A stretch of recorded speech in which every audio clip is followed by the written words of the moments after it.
Doktor deyilən mən plastik rekonstruksiya seçkiləri mütəxəssisim.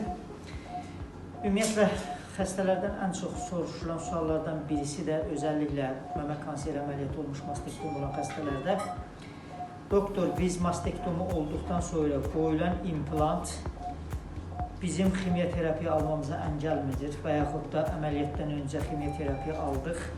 Biz buna neoadjuvan ximioterapiya deyirik, əməliyyatdan öncəki ximioterapiya.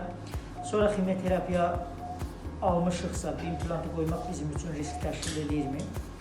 Onu qeyd edim ki, implant ümumiyyətlə süd vəzi xərçəklərində risk artırmır. Yəni, süd vəzi xərçək riskindən söhbət edir, artırmır. Və yapılmış çalışmalarda göstərilmişdir ki, net olaraq, mastektomi olan xəstələrdə əməliyyatdan sonra rahatlıqla implant qoyula bilir.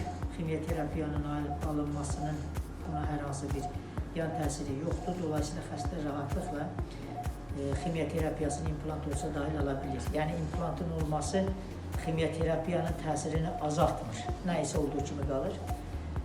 Bugünkü xəstəmiz isə bilateral mastektomi olan xəstə idi. Neoadjuvan əməliyyat öncəsi ximioterapiya almış bir xəstə idi.